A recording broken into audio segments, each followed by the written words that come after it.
सबैजना नमस्कार। हाम्रो भाइ बहिनीहरूलाई है यहाँ चाहिँ हाम्रो सुरेन्द्र साम्बाङना सामाजिक अभियानकर्ता र एकदम दयालु मनको हुनुहुन्छ। उहाँबाट चाहिँ यहाँको यो सानो ग्राउन्डमा खेल्ने केटाकेटीहरूको बिजोग देखेर यहाँको केटाकेटीहरूलाई चाहिँ एउटा फुटबल हस्तान्तरण गर्छु भनेर आउनुभएको छ। सबैजना ताली बजाइदिनु। अब यहाँ चाहिँ हाम्रो यो एरियामा चाहिँ यो सानो एकदम पहिले चाहिँ दुःखले एकदम सानो फुटबल ग्राउन्डलाई चाहिँ दुःख गरेर यहाँसम्म यति सानो बनाइयो। अझ पनि सङ्घर्ष यो फुटबल ग्राउन्ड बनाउनु। हाम्रो 1 नम्बर वडामा भएको फुटबल ग्राउन्ड नै यही नै हो र मैनामा पनि छ। तर त्यो चाहिँ अलिक पर भएको कारणले हाम्रो एरियामा दुईवटा चाहिँ बनायो भने उताकोलाई उतै यताकोलाई यतै सानो सानो नानी बाबुहरूलाई चाहिँ फुटबल खेल्नमा प्रोत्साहन सबैले गर्नु होला भन्दै यो हाम्रो सुरेन्द्र मेरो भतिज है धेरै धेरै धन्यवाद दिन्छु।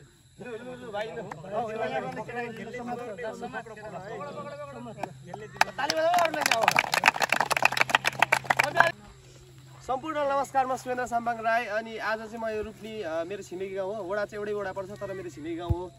अनि यहाँ विगत केही दिन अगाडिदेखि मैले देखिरहेको अवस्था म योबाट हिँडिरहँदाखेरि यहाँ खेल्ने खेलाडीहरू अब हुनुहुन्छ, सानसानो भाइहरू पनि हुनुहुन्छ। चौडीको त अवस्था अब जब नि यस्तै छ नेपालमा। मैले एउटा कुरा चाहिँ अब हाम्रो साथीहरूलाई के लागेको छ, मैले एउटा मनमा लागेको कुरा चाहिँ अब जुन हाम्रो यो दसैँमा वडा कप हुन्छ नि, दसैँ तिहारको बिचमा या दसैँभन्दा अगाडि वडा कप हुन्छ, त्यो वडा कपमा चाहिँ आफ्नो अब ठाउँलाई पनि रिप्रेजेन्ट गर्ने गरेको के। एक साल चाहिँ अब बर्गासीमा अस्ति भयो नि, एक साल अब रुक्मीमा हुनु पऱ्यो, एक साल महिनामा हुनु पऱ्यो। 5वटा गाउँ छ नि, केटाहरू जहाँ चाहिँ युवा सक्छ त्यसले चाहिँ गराउनु पऱ्यो कि आयोजना गराउनु पऱ्यो। त्यहाँ गेम वडाले पैसा दिइहाल्छ, अब आयोजना गर्नु पऱ्यो। त्यही भएर अब यो सानसानो भाइहरू अहिले अब लागु पदार्थ दुर्व्यसनमा धेरै फसेको हुन्छ नि होइन। अनि त्यो लागु पदार्थ दुर्व्यसन नफसोस् भनेर यो भाइहरू चाहिँ अब सानसानो भाइहरू हाम्रै युवा पुस्ताहरूमा कति छ। अब दसैँ तिहारमा यस्तो अब चाडपर्वमा सबैजना भेला हुन्छ, त्यो जम गर्दाखेरि अब अरू कुरामा गरेन, बरु यसो स्वास्थ्यको लागि खेल्नु पनि हुन्छ भनेर मैले बल दिएको छु होइन।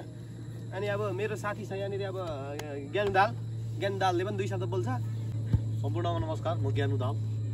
हामी नेपालीहरूको आज महान चाड दसैँको अन्तिम दिन, अन्तिम सङ्घारकै दिन आज युवा पुस्ताहरूलाई चाहिँ खेलकुद आवश्यकता छ, खेलकुद सामग्रीहरू पनि आवश्यक छ भन्ने मध्यनजर गर्दै अहिले हाटखोलामा भेटेर सुरेन्द्र एउटा जङ्गलको महिनामा बल हस्तान्तरण गर्ने कार्यक्रम छ भनेर हामीसँगै एकैचोटि आयो। यो एउटा बल मात्रै होइन, तपाईँहरूलाई यहीँको दाइहरूले सिनियरहरूले पनि यो भिडियो मार्फत हेरेर यो रूपनी टोललाई चाहिँ तपाईँहरूले खेलकुद सामग्री उपलब्ध गराइदिनुहुन्छ भन्ने पनि अपेक्षा गरेका छौँ। यसै गरी सुरेन्द्र राईलाई धेरै धेरै धन्यवाद दिन चाहन्छु यो यस्तो राम्रो काममा बोलाइदिनु भएकोमा। यस्तो धन्यवाद। अहिले खुसीको कुरा है, तपाईँहरू सबै अब सामाजिक सेवामा एउटा सानोतिनो भए पनि गाउँ समाजमा अभियन्ताको रूपमा लागेर यसो सरसहयोग गर्दै खेलप्रेमी भाइहरूलाई सरसहयोग गर्दै आउनुभएको रहेछ है। त्यसको लागि धेरै धेरै धन्यवाद छ। खुसी लाग्यो। यस्ता अभियन्ताहरू बढ्दै जानुपर्छ र समाजमा पनि अब एक किसिमको सन्देश पनि जान्छ, समाज परिवर्तनतिर पनि जान्छ। ल ठिक छ, आज तपाईँहरूले फुटबल प्रदान गर्नुभयो, विशेष गरी तपाईँले यसको समन्वय गर्नुभएको छ, यसको तपाईँले अलिकति नेतृत्व गर्नुभएको छ, तपाईँलाई धेरै धेरै धन्यवाद। आगामी दिनमा पनि अब साथ सहयोग रहला भन्ने अपेक्षा गरौँ। ल यही भनाइसहित अब धेरै धेरै धन्यवादै व्यक्त गरेँ, आभार व्यक्त गरेँ। सबैजनालाई फेरि नमस्ते। म चाहिँ यही टोलको युवा एउटा बासिन्दा।